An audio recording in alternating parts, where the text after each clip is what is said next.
السلام عليكم ورحمة الله. الحمد لله وحده والصلاة والسلام على من لا نبي بعد أما بعد. মাননীয় অনুপস্থিত এ সভার যোগ্যতম সভাপতি সাহেব, উপস্থিত ওলামায়ে দ্বীন, উপস্থিত মাদ্রাসার কমিটিবৃন্দ, উপস্থিত আমন্ত্রিত মেহমানবৃন্দ, উপস্থিত বিভিন্ন স্থান থেকে আগত জ্ঞান পিপাসু দিনী ভাই ও বন্ধুগণ ও আমার পর্দার অন্তরালে বসে থাকা মা ও বোনেরা, আজকে আপনাদের যার সাথে যে বিষয়টি নিয়ে আমি উপস্থিত হয়েছি সে বিষয়টির নাম হচ্ছে মরণ ও সন্তানদেরকে কিভাবে বসে আনবেন, গুণ করবেন, তার শরঈ বিধান শরীয়ত সম্মতভাবে।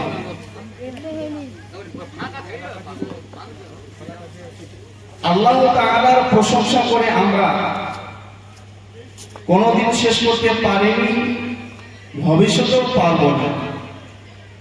যে কথা পবিত্র কোরআনে আল্লাহ তাআলা স্পষ্টভাবে বলে দিয়েছে, সূরা লোকমান সূরা নম্বর 31 আয়াত নাম্বার 27, সূরা কাহফ সূরা নম্বর 18 আয়াত নাম্বার 110। আল্লাহ তাআলা বলছেন, পৃথিবীতে যত গাছপালা রয়েছে, পৃথিবীতে যত গাছপালা রয়েছে সবগুলোকে যদি কলম বানানো হয়, আর পৃথিবীতে যত সমুদ্র রয়েছে সবগুলোকে একটা করে আরো যদি 7টা সমুদ্রকে কালি বানানো হয়, তবু আল্লাহ তাআলার প্রশংসা করে শেষ হবে না। তাই আমরা সংক্ষিপ্তভাবে আল্লাহ তাআলার প্রশংসা করি, আলহামদুলিল্লাহ। আমরা আল্লাহ তাআলার আবারও একবার প্রশংসা করি তার শুকরিয়া স্বরূপ, তার নিয়ামতের শুকরিয়া স্বরূপ। মহান আল্লাহ তাআলার অসংখ্য নিয়ামত রয়েছে। সূরা ইব্রাহিম সূরা নম্বর 14 আয়াত নম্বর 34, সূরা নাহল সূরা নম্বর 16 আয়াত নম্বর 18, ওয়া ইন তা'উদ্দু নি'মাতাল্লাহি লা তুহসুহা। আল্লাহ তাআলার অসংখ্য নিয়ামত রয়েছে, যদি কোনো মানুষ গণনা করে শেষ করতে পারবে না। তার মধ্যে একটি নিয়ামতের কথা আমি বলবো। আল্লাহ তাআলা পবিত্র কোরআনে বলেন, সূরা নাহল সূরা নম্বর 16 আয়াত নম্বর 53, ওয়া মা বিকুম মিন নি'মাতিন ফামিনাল্লাহ। এই যে তোমাদের দেহ, এটা আল্লাহ তাআলার বিরাট বড় একটা নিয়ামত। এই পুরো দেহটা আল্লাহ তাআলার একটা নিয়ামত। হাত কত বড় নিয়ামত, যার হাত নাই তাকে গিয়ে জিজ্ঞাসা করো। পা কত বড় নিয়ামত, যার পা নেই তাকে গিয়ে জিজ্ঞাসা করো। চোখ কত বড় নিয়ামত, যার চোখ নেই তাকে গিয়ে জিজ্ঞাসা করো। শ্বাসকষ্ট, অক্সিজেন কত বড় নিয়ামত, যার শ্বাসকষ্ট তাকে গিয়ে জিজ্ঞাসা করো। একজন অত্যন্ত ধনী পরিবারের ব্যক্তি হসপিটালে অক্সিজেনের জন্য ভর্তি ছিল। এক সপ্তাহ থেকে তার শ্বাসকষ্ট, অক্সিজেনের প্রয়োজন। তো এক সপ্তাহ পর সে যখন সুস্থ হলো, ডাক্তার বাবু তার হাতে 1 সপ্তাহের বিল ধরিয়ে দিলেন। যখন সে ব্যক্তি 1 সপ্তাহের বিল দেখলো, সে কান্না করতে আরম্ভ করল। ডাক্তার বাবু জিজ্ঞাসা করছেন, আপনি কেন কান্না করছেন, আপনি কেন কান্না করছেন?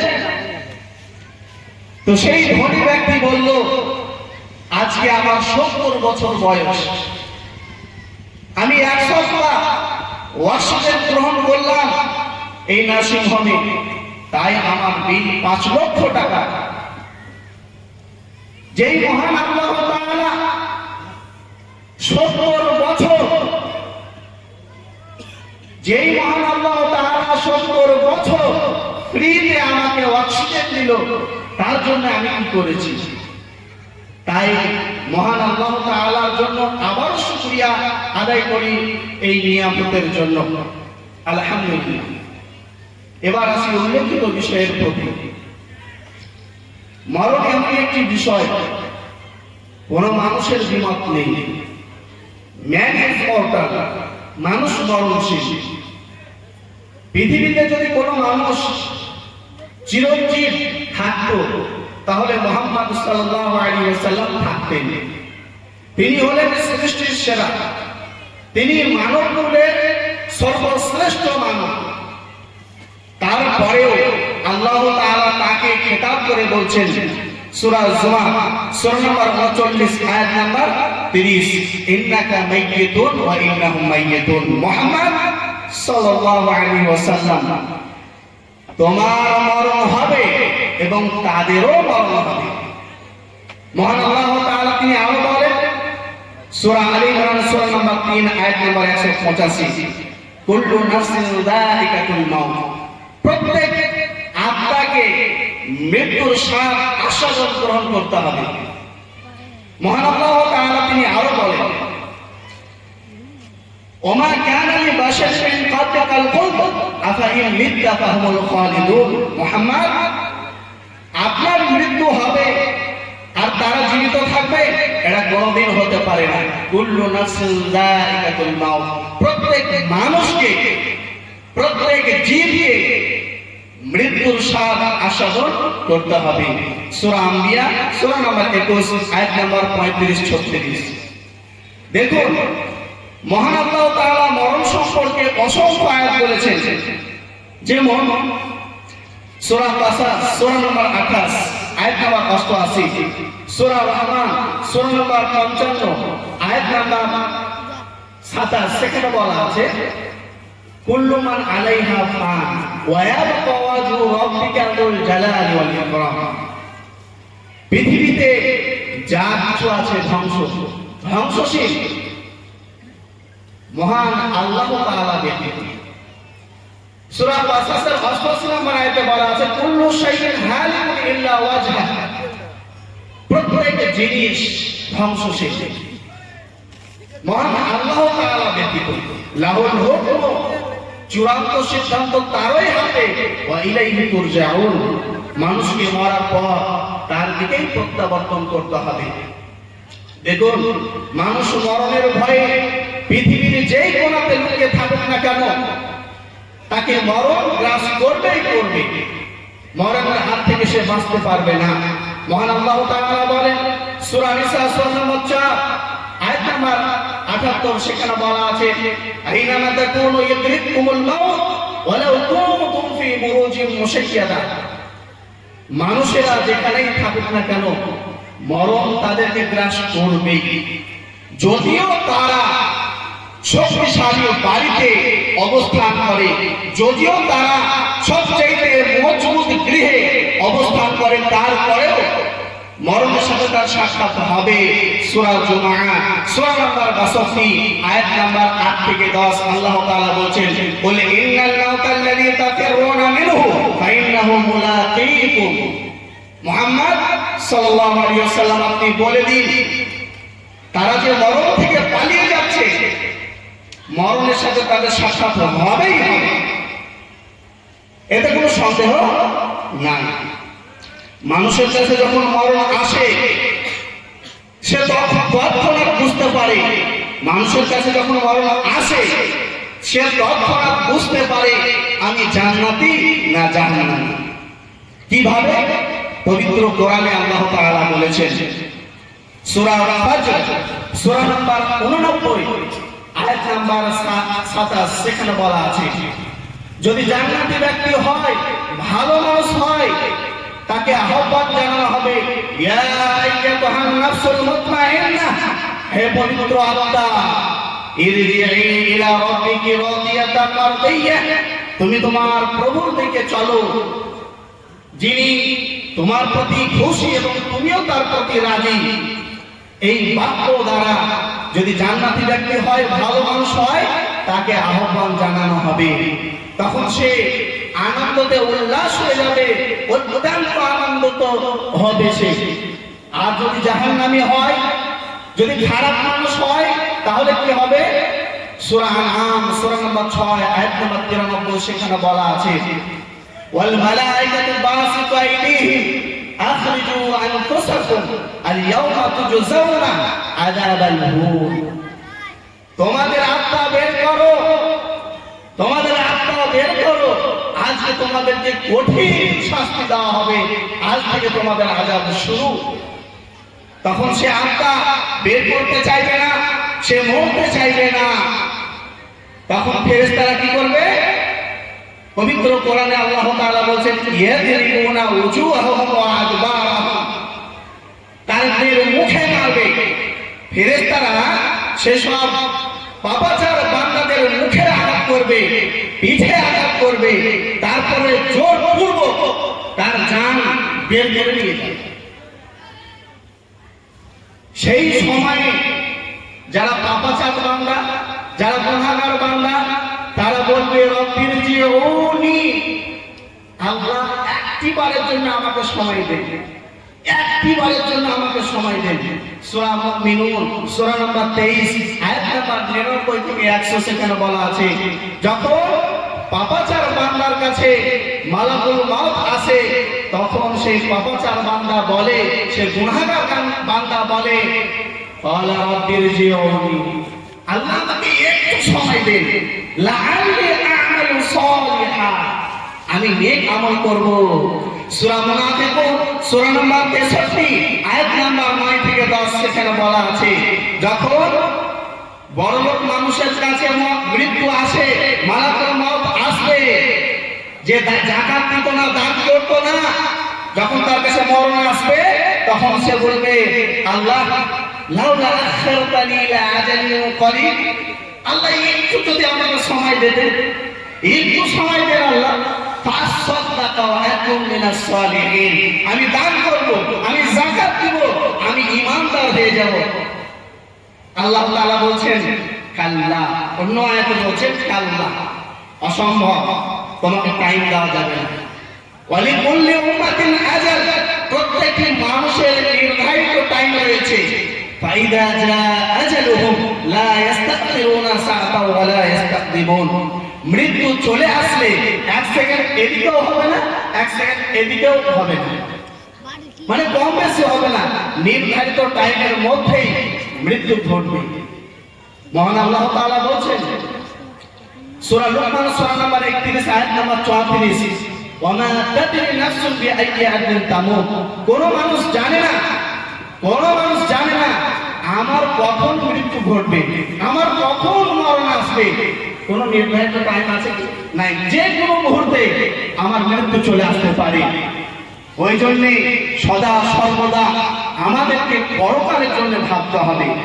মহান আল্লাহ তাআলা বলেছেন সূরা আশায়, ওয়াল তানজুর নাফসুম মা কাদ্দামাত লিগাদ, যে তুমি পরকালের জন্য কি অর্জন করেছো, কতটা নেকি করেছো, এই চিন্তা ভাবনা তুমি করো। আর আজকে আমরা বলবো একের পর এক সব করে বলবো ইনশাআল্লাহ। তো মরার পরে যখন মানুষকে মাটি দেওয়া হবে, প্রত্যেকটা মানুষ জানে যে কবরে কি প্রশ্ন করা হবে, জানে তো? সকলেই কিন্তু জানে তোমার দিন কি, তোমার রবকে, তোমার নবীকে, সকলের মুখস্থ, নামাজি আর বেনামাজি সকলের মুখস্থ, মুখস্থ নেই, মুখস্থ সকলের। আচ্ছা বলুন তো, সকলে উত্তর দিতে পারবে? পারবে? পারবে না, সকলে উত্তর দিতে পারবে না। সূরা ইব্রাহিম সূরা নম্বর 14 আয়াত নম্বর 27, কারা উত্তর দিতে পারবে? ইউসাব্বিতুল্লাহু আল্লাযীনা আমানু বিল কওলিত তাবিত, যারা ঈমানদার, যারা পরহেজগার, যারা দিনদার, তারা উত্তর দিতে পারবে। আল্লাহ তাআলা কি দেখবেন মানুষের? লা ইয়ানজুরু ইলা সুওয়ারিকুম ওয়া আমওয়ালিকুম ওয়া লা আজসাদিকুম ওয়ালাকিন ইয়ানজুরু ইলা কুলুবিকুম ওয়া আমালিকুম, আল্লাহ দেখবেন না তোমার শরীর কত হাট্টা কাট্টা, আল্লাহ তাআলা দেখবেন না তোমার ধন সম্পদ, আল্লাহ দেখবেন না তোমার সৌন্দর্য, আল্লাহ দেখবেন না তোমার বংশমর্যাদা, আল্লাহ দেখবেন না কালো ধরো, আল্লাহ দেখবেন না নারী পুরুষ, আল্লাহ দেখবেন না ছোট বড়, ওয়ালাকিন ইয়ানজুরু ইলা কুলুবিকুম ওয়া আমালিকুম, আল্লাহ দেখবেন নিয়ত এবং আমল। কবরে কিন্তু কোনো পার্টিবাজি চলবে না। জেলে চলে গেলে হয়তো অমুক দলের নেতা বা তমুক দলের নেতা বা সেই দলের নেতা বা ওই দলের নেতা আপনাকে ছুটিয়ে আনতে পারে, ঘুষের মাধ্যমে, কিন্তু কবরে কোনো প্রকারের ঘুষ চলবে না। আরে কংগ্রেসের লোক, একে ছেড়ে দে, বলবে কি না? বলবে এই সিপিএম এর লোক, একে ছেড়ে দে, বলবে কি না? বলবে এটা বিজেপির লোক, আরে একে কিছু বলিস না, এ কথা বলবে? বলবে এটা টিএমসির লোক, একে ছেড়ে দে, এটা এ কথা বলবে না। কোন বংশ মর্যাদা দেখা হবে না, কোন পার্টি দেখা হবে না, দেখা হবে তোমার আমল এবং নিয়ত। যতই আপনি লাফালাফি করেন, ওই কবরে গিয়ে ঘুষ চলবে না, আর কোন পার্টিবাজি চলবে না, কেউ আপনাকে বাঁচাতে পারবে না। ওই জন্য আপনি পরকালের জন্য কি অর্জন করেছেন এটা চিন্তা করুন, চিন্তা করুন বারবার। এটা মরার সমাজে অনেক বৃদ্ধ পিতা মাতা আছে, অনেক বয়স্ক মাতা পিতা আছে, মরার সমাজেও কষ্ট পায়। ছেলে মেয়ের ব্যবহারের কারণে, পাড়া প্রতিবেশীর ব্যবহারের কারণে মরার সমাজেও একটু শান্তিতে মরতে পারে না। তার কারণ আমি বলবো, দেখুন মানুষ যখন মরবে তখন আফসোস করবে, কবরে যখন তাকে রাখা হবে তখন আফসোস করবে। কবরের প্রশ্ন যখন উত্তর না দিতে পারবে, হ্যাঁ হ্যাঁ লাগাবি, হাই আফসোস, হাই আফসোস, আফসোস করবে কি করবে না? কিয়ামতের দিনও আফসোস করবে। দলিল কোথায় আছে? সূরা আহজাব সূরা নম্বর 33 আয়াত নম্বর 66। তারা আফসোস করে বলবে, কারা? জাহান্নামীরা আফসোস করে বলবে কি, ইয়া লাইতানা আতা'না আল্লাহ ওয়া আতা'না রাসূল। হায় আফসোস, যদি আমরা আল্লাহকে মান্য করতাম, রাসূলের আনুগত্য করতাম, তাহলে আজকে জাহান্নামী হতাম না। সূরা মুলক সূরা নম্বর 67 আয়াত নম্বর 10 আল্লাহ তাআলা বলেন, জাহান্নামীরা বলবে, ওয়াকালু লাউ কুননা নাসমা'ু ওয়া না'কিলু মা কুননা ফি আসহাবিস সাঈর। হায় আফসোস, যদি আমরা কোরআন হাদিসের কথা শুনতাম, বুঝতাম, আমল করতাম, তাহলে আজকে জাহান্নামী হতাম না। আফসোস করে কোনো কাজ হবে না। পেহলে তোলো ফির বলো, भाभिया करो काज, कोरिया भाभियो ना। मौत से बचने की कोशिश करता है इंसान, मौत से बचने की कोशिश करता है, लेकिन जहन्नम से नहीं। जहन्नम से बचना आसान है, मौत से नहीं।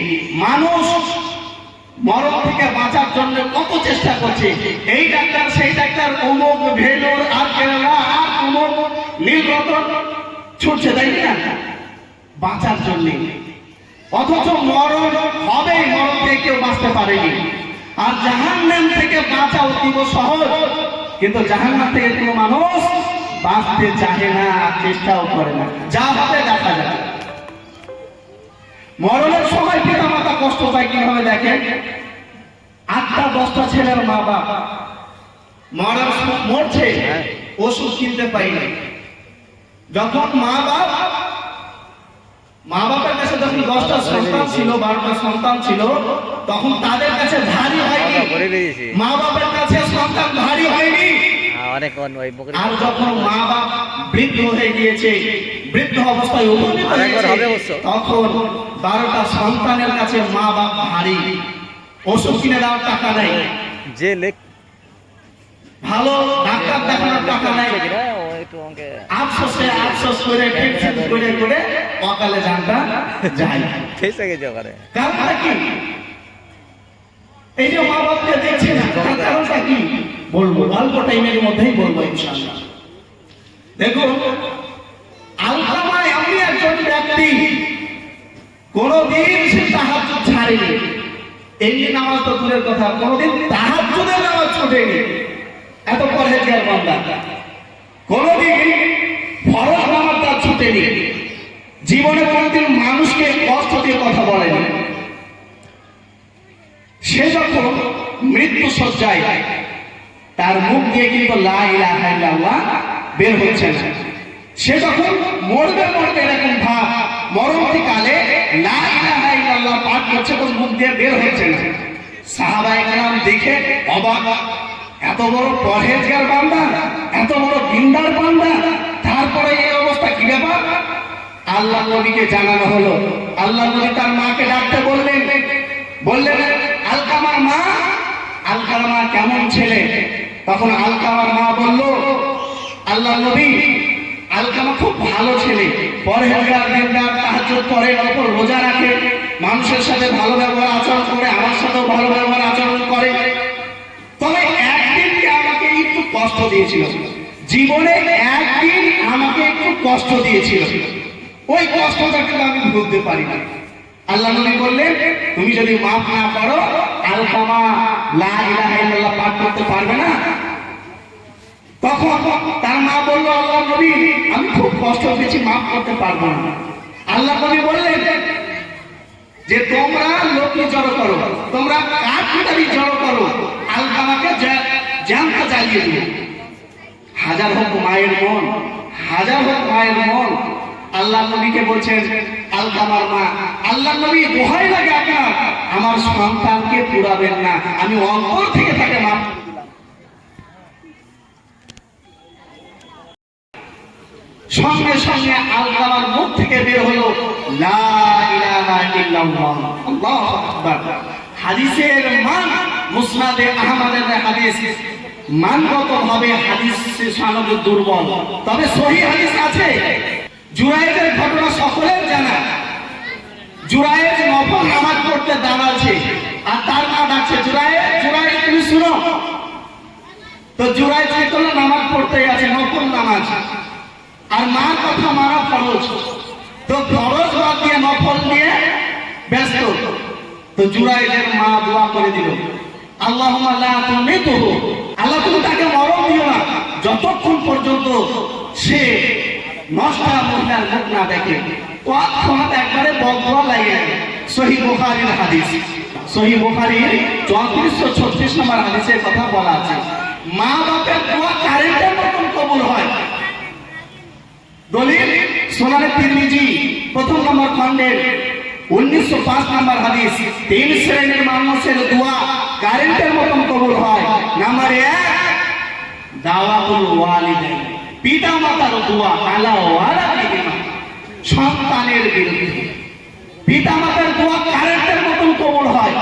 দুটা ঘটনা শোনাবো ছোট্ট করে। আমাদের এলাকাতে একটা মহিলার 8টা সন্তান, 3টে মেয়ে। বলে না 8 ছেলের মা উঠতে উঠে পা, অভাবের সংসার। ছেলেরা কিন্তু অবস্থা ভালো হয়েছে, ভিন্ন হয়ে গিয়েছে। তো মা হাঁটতে ফুটতেও পারে না, তো এক জায়গাতে পানি আসছে। বড় ছেলে 12 ঘন্টা ইট নিয়েছে, চোখের দেখা।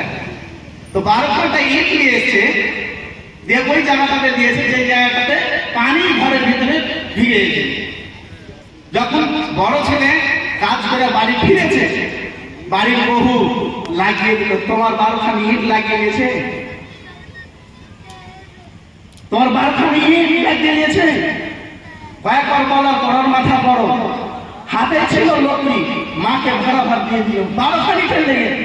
অশিক্ষিত ব্যক্তি, একবারে কিছুই বুঝে না।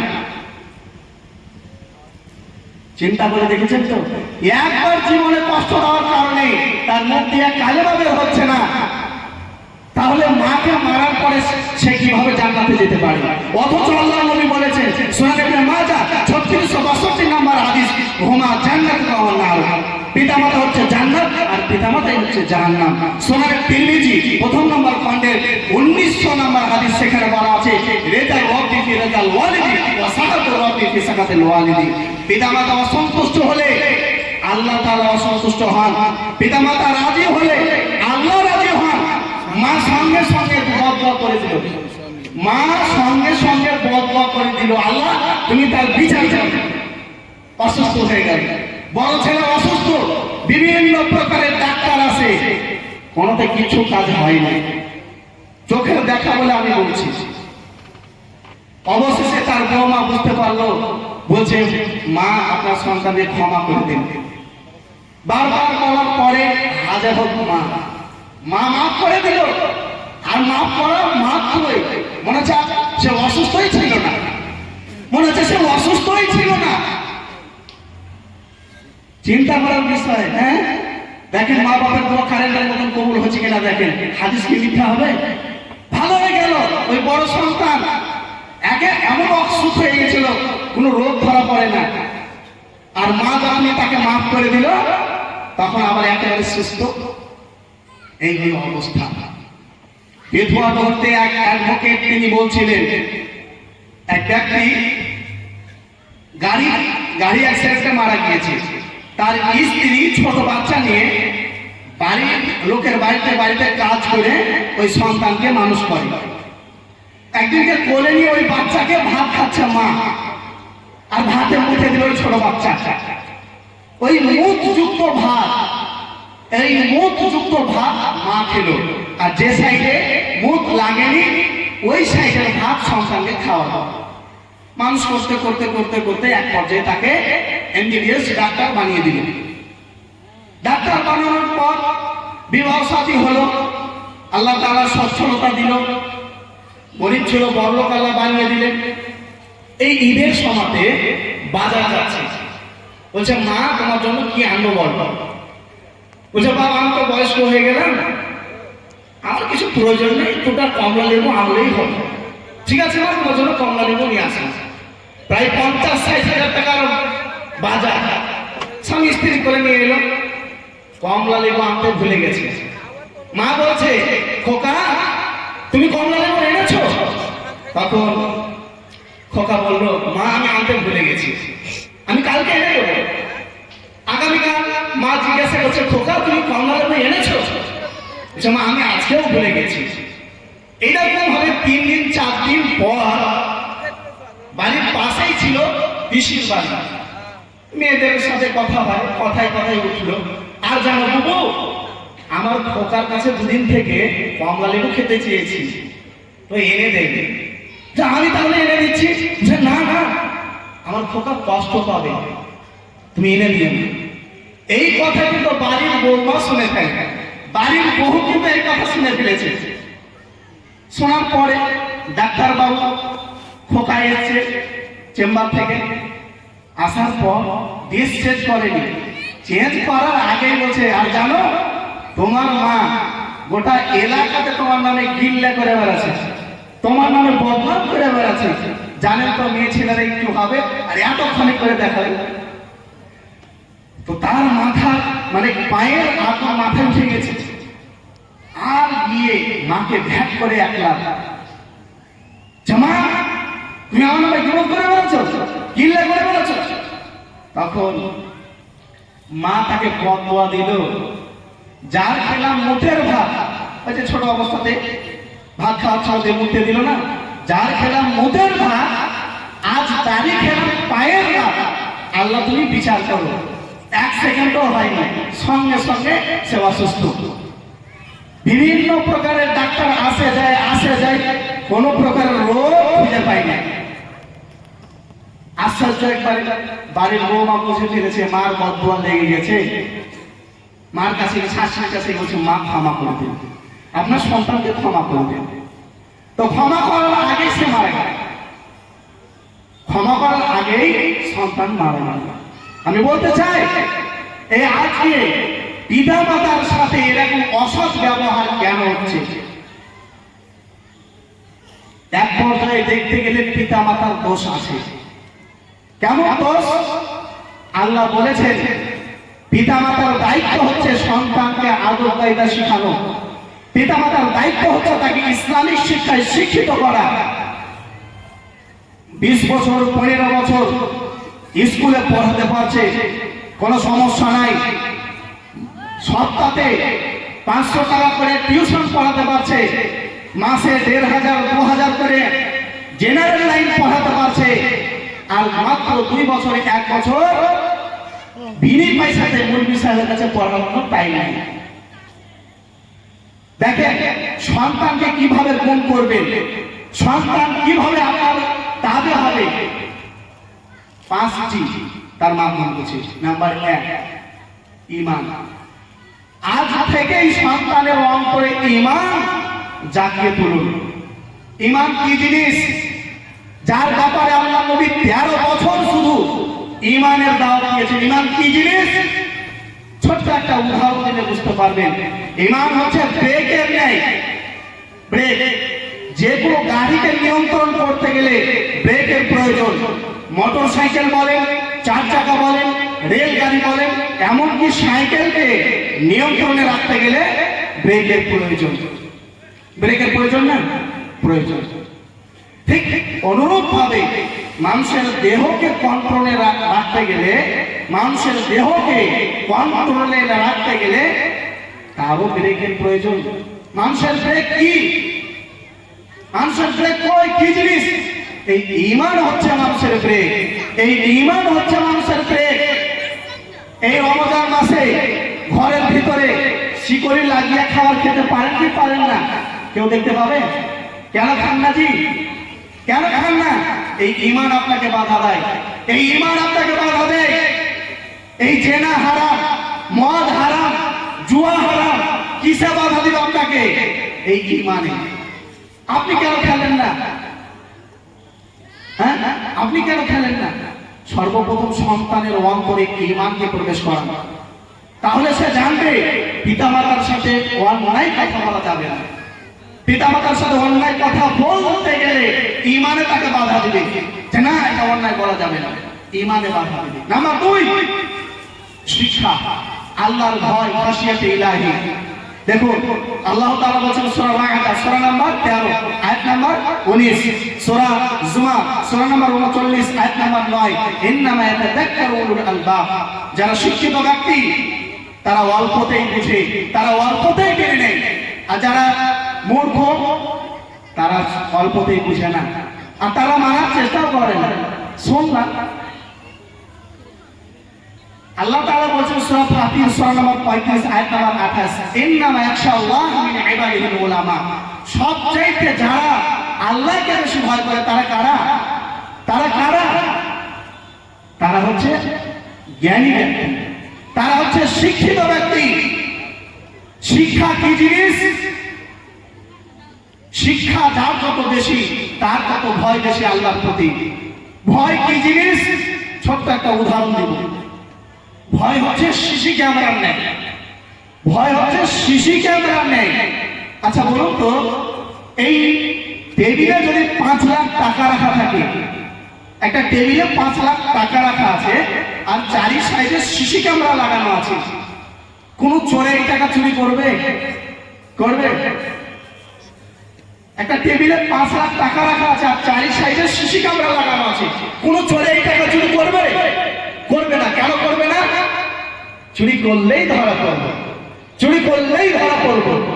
ঠিক তেমনি ভাবে প্রত্যেকটা মানুষের কাঁধে সিসি ক্যামেরা নিয়ে বসে আছে। কে? মা ইয়ালফিযু মিন কাওলিন ইল্লা লাদাইহি রাকীবুন আতীদ। সূরা কফ সূরা নাম্বার 50 আয়াত নাম্বার 18। মানুষ যেই বাক্যই বলুক না কেন, ভালো হোক আর মন্দ, ফেরেশতা আছে লিপিবদ্ধ করার জন্য। কোন ফেরেশতা? সূরা ইনফিতার সূরা নাম্বার 82 আয়াত নাম্বার 11 থেকে 12, কিরামান কাতিবিন। কিরামান কাতিবিন, তারা শুধু লিপিবদ্ধ করে না, তারা ভিডিও রেকর্ডিং করে, সিসি ক্যামেরা নিয়ে বসে আছে। দলিল সূরা কাহফ সূরা নাম্বার 18 আয়াত নাম্বার 49, ওয়াজাদু মা আমিলু হাদিরা ওয়ালা ইয়াযলিমু রাব্বুকা আহাদা। যখন প্রত্যেক ব্যক্তি রেজাল্ট পাবে, রেজাল্ট পাওয়ার পরে বলবে আল্লাহ আমি তো এই পাপটা করিনি, ওই যে পাপটা আমি করি এখানে লেখা আছে, তখন আল্লাহ তাআলা কি করবে? সূরা ইয়াসিন সূরা নাম্বার 36 আয়াত নাম্বার 65 সেখানে বলা আছে, আল-ইয়াওমা নাখতিমু আলা আফওয়াহিহিম ওয়া তুকাল্লিমুনা আইদিহিম ওয়া তাশহাদু আরজুলুহুম বিমা কানু ইয়াকসিবুন। আজকে আমি মানুষের মুখে মোহর মেরে দেব, মানুষের অঙ্গ প্রত্যঙ্গতে কথা বলবে, মানুষের হাতে কথা বলবে, মানুষের পায়ে কথা বলবে, ওটা মানুষের দেহে কথা বলবে। মানুষের যখন দেহে কথা বলবে তাও মাথা নাড়া দেবে, বলবে আল্লাহ এই পাপটা করিনি, এই পাপটা আমি করিনি, ইশারাতে বুঝাবে। তখন আল্লাহ তাআলা বলবে সূরা জিলজিলা সূরা নাম্বার 99 আয়াত নাম্বার 7-8 সেখানে বলা আছে, ফামান ইয়ামাল মিসকালা যাররাতিন খায়রান ইয়ারা ওয়া মান ইয়ামাল মিসকালা যাররাতিন শাররান ইয়ারা। এক অণু পরিমাণ নেকি করলে আল্লাহ তাআলা কিয়ামতের দিন দেখাবেন কিসের মাধ্যমে? এই ভিডিও আকারে। এক অণু পরিমাণ নেকি করলে আল্লাহ দেখাবেন, এক অণু পরিমাণ পাপ করলে আল্লাহ তাআলা দেখাবেন। কখন? যখন মানুষ অস্বীকার করবে, তখন যখন প্রত্যেকটা মানুষ জানবে যে আমার কাঁধে ফেরেশতা আছে, রেকর্ডিং চলছে, ভিডিও ক্যামেরা চলছে। আচ্ছা বলুন তো, ওই মানুষটা আর পাপ করবে? আরে পাপ করলেই তো ধরা পড়বো, পাপ করলেই ধরা পড়বো, পাপ করবে আর করবে না। নাম্বার 3, সালাত। সূরা আনকাবুত সূরা নম্বর 29 আয়াত নম্বর 45, ইন্না সালাতা কানাহা আনিল ফাহশাই ওয়াল মুনকার। নিশ্চয়ই নামাজ মানুষকে ওয়াসিলের কাজ থেকে বাধা প্রদান করে, সুদ থেকে বাধা প্রদান করে, ঘুষ থেকে বাধা প্রদান করে, জুয়া খেলা থেকে বাধা প্রদান করে, মদ পান করা থেকে বাধা প্রদান করে, বিভিন্ন প্রকারের যত পাপ আছে সব পাপ থেকে বাধা প্রদান করে। কি? এই নামাজ, এই সালাত। আল্লাহ বলেছেন। তাই না প্রত্যেক গার্জেনের দায়িত্ব হচ্ছে কি? যে আমাদের সন্তানদের অন্তরে ঈমান প্রবেশ করাবো, আল্লাহর ভয় প্রবেশ করাবো এবং নামাজ প্রবেশ করাবো। তাহলে আমাদের সন্তান আমাদের তাবে থাকবে, আমাদের গুণে থাকবে, আমরা বসে রাখতে পারবো। ছোট একটা উদাহরণ দিয়ে বক্তব্য শেষ করবো। বলছিলাম একজন হুজুর আর এক বৌদ্ধ ধর্মের ব্যক্তির সাথে বন্ধুত্ব নিয়ে। তো হুজুর সাহেব তাকে বললেন যে কোরআন মাজিদটা রাখেন, আপনি পড়বেন। বৌদ্ধ ধর্মের ব্যক্তি সেদিন থেকে কোরআন মাজিদ পড়তে আরম্ভ করলো। পড়তে পড়তে প্রায় 4 মাস পরে সেই হুজুরের সাথে সাক্ষাৎ। হুজুর তাকে জিজ্ঞাসা করলো, আচ্ছা আপনি ওই বইটা পড়েছেন? বলছে ভাই আমি পুরো বইটা পড়েছি, খুব ভালো লেগেছে, খুব সুন্দর বই। তবে আমার ইচ্ছা আমি কোরআন মাজিদ এই বইটা আমি পড়েছি, আমার ইচ্ছা আমি ইসলাম ধর্মের যারা মুসলমান তাদের ধর্মগ্রন্থ পড়বো, যারা মুসলমান তাদের ধর্মগ্রন্থ পড়বো। হুজুর সাহেব বলছেন আশ্চর্য ব্যাপার তো, এই কোরআন মাজিদ হচ্ছে মুসলমানদের ধর্মগ্রন্থ। বলছে এটা হতে পারে না। হুজুর সাহেব বলছেন কেন? বলছে যদি এই কোরআন মাজিদ মুসলমানদের হবে, কোরআন মাজিদ আমি পড়েছি, কোরআন মাজিদের লেখা আছে মদ খাওয়া হারাম, সবচাইতে বেশি মদ পান করে মুসলমানেরা। এই কোরআন মাজিদের লেখা আছে সুদ খাওয়া হারাম, সবচাইতে বেশি সুদ খায় মুসলমানেরা। এই কোরআন মাজিদের লেখা আছে বদনাম করা হারাম, সবচাইতে বেশি বদনাম করে মুসলমানেরা। এই কোরআন মাজিদের লেখা আছে কোনো ঝামেলা ঝঞ্ঝট হলে মীমাংসা করে দিতে হবে, আর এই মুসলমানেরা আরো উস্কে দেয় পারিবারিক ব্যাপারে। কোরআন মাজিদের লেখা আছে পিতামাতার সম্মান করতে হবে, সবচাইতে এই মুসলমান ধর্মের ব্যক্তিরা পিতামাতার সেবা যত্ন করে না। কোরআন মাজিদের লেখা আছে মানুষকে হত্যা করা হারাম, লড়াই করা হারাম, সবচাইতে বেশি গণহত্যা হয় এই মুসলমানদের মাঝে। কখন? পঞ্চায়েত ভোটে, কখন এই ঈদের সমাতে, কখন এই বকরাইদের টাইমে। কোরআন মাজিদে পড়েছি, কোরআন মাজিদের লেখা আছে ঐক্য দরকার, ইউনিটি দরকার, একতা দরকার। আজ বাড়ির বাপের সাথে চলাফেরা নাই, একদিকে জমিন লেগে ঝামেলা ঝঞ্ঝট। কোরআন মাজিদের লেখা আছে হিংসা করা হারাম, মিন শাররি হাসিদিন ইযা হাসাদ। সবচাইতে বেশি হিংসা হলে মুসলিমদের মাঝে। দলিল থানাতে গিয়ে দেখুন সবচাইতে বেশি কাদের কেস কাছারি, কাদের বেশি এফআইআর দেখুন। وآخر دعوانا الحمد لله رب العالمين. سبحانك اللهم وبحمدك أشهد أن لا إله إلا أنت أستغفرك وأتوب إليك.